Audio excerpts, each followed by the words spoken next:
மக்கள் ஆதரவில் தான் எடப்பாடி பழனிசாமி முதல்வரானார். அதிலையும் முதல்ல அவங்க சட்டமன்ற கட்சி தலைவராக தேர்ந்தெடுத்தது சசிகலா அம்மையார். அவங்க மேலே வழக்கு இருந்ததுனால நாமளே சொன்னோம் கவர்னர் வரமாட்டார், பதவி பிரமாணம் நடக்காதுன்னு சொன்னோம். அந்த வகையில் சசிகலா அம்மையாரால் நிலையான ஆட்சி கொடுக்க முடியாதுன்னு உள்துறையும் கவர்னரும் முடிவு செய்து சசிகலா அம்மையாருக்கு பதவி பிரமாணம் செய்து வைக்கல.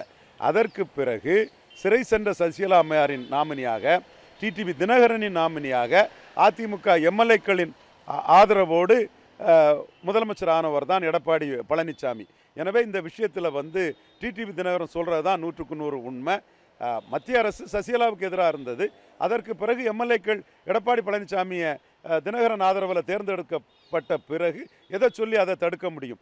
எனவே எடப்பாடி பழனிசாமி முதல்வரானார். இப்பொழுது மத்திய அரசு அதிமுக அரசை காப்பாற்றிச்சு, அதற்கு நன்றி கடன் காட்டுறேன்னு எடப்பாடி சொல்கிறதும் ஒரு சரியான பார்வை ஆகாது. அப்படி அவருக்கு நன்றி கடன் இருக்கும்னா அந்த மத்திய அரசு அமையறதுக்கு 2024 மக்களவை தேர்தலில் சீட்டை பற்றி கவலைப்படாமல் மோடி பிரதமர்னு அவர் அணி சேர்ந்திருக்கணும். இப்போ எடப்பாடி பழனிசாமிக்கு மத்திய அரசு துணை தேவை. 18% என்டிஏயில் வாக்கெடுத்த அண்ணாமலை தலைமையில் எடுத்த பாஜக அணி இன்னொருத்தரை முதல்வராக சொல்லி ஒரு அணியை உருவாக்குனாங்கன்னா அது சுமார் 20-25% பலம் கொண்ட அணியாக அமையக்கூடிய பட்சத்தில் எடப்பாடி பழனிசாமியால் 2வது இடத்தை தாக்கு பிடிக்கிறதே கஷ்டமாயிரும். பல தொகுதிகளில் ஒரு 150 தொகுதிகளில் 2வது இடத்தை தாக்கு பிடிக்க மாட்டார். அதை தவிர்ப்பதற்காக பாஜக கூட்டணிக்காக எடப்பாடி பழனிசாமி உள்ளே வருகிறார்.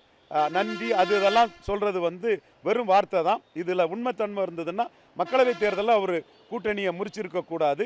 இப்பொழுது தனக்கு மாற்றாக இன்னொரு அணி அமைத்து விடுவார்கள். பலன் நிரூபிக்காத அன்டெஸ்டட் நாட் ப்ரூவ்டு ஓட் டிரான்ஸ்ஃபரிங் கெப்பாசிட்டி என்னன்னு தெரியாத விஜயை வச்சு அதை சமாளிக்க முடியாத என்ற அடிப்படையில் தனது 2வது இடத்தை உறுதி செய்து கொள்வதற்கும் கட்சியை தன்வசம் முழுமையாக வைத்திருப்பதற்கும் பாஜக கூட்டணி தேவை என்று பாஜகவோடு எடப்பாடி பழனிசாமி கைகோர்த்துள்ளார். மக்களவைத் தேர்தலிலே பாஜகவுக்கு 18% கிறிஸ்தவ முஸ்லீம் வாக்கு நெகட்டிவ், தமிழர் நலனுக்கு பாஜக எதிரானவங்க, பாஜகவோ காங்கிரஸோ தமிழர் நலனுக்கு உகந்த கட்சி அல்ல, 2 தேசிய கட்சிகளும் தமிழர் நலனுக்கு எதிரானவர் என்று சொன்னவர் இப்பொழுது அவர் கூட்டணிக்கு வருவதற்கு காரணம் அண்ணாமலை முயற்சியில் எடுத்த 18% வாக்குகளும் பலமுனை போட்டியுள்ள தமிழகத்தில் 3ம் 4ம் சேர்ந்தால் 2வது வந்த தான் 3வது இடத்திற்கு போய்விட நேரிடுமோ என்ற அச்சத்தின் அடிப்படையில் தான் எடப்பாடி பழனிசாமி அண்ணாமலை எடுத்த 11.4% வாக்கை மதித்து பாஜக 2வது இடத்திற்கு தவிர்க்க முடியாத சக்தி என பாஜகவுடன் இணைந்து உள்ளார். நன்றி உணர்வு அதெல்லாம் வெறும் வார்த்தை. எடப்பாடி பழனிசாமி அகராதியில் அதற்கெல்லாம் இடமே கிடையாது. சசிகலாவுக்கு உண்மையாக இருந்தால் அது வேலைக்கு ஆகாது. பாஜக டெல்லியில் விடமாட்டாங்க. ஆகஸ்ட் 15 விடுதலை இல்லைன்னு சொன்னோம்.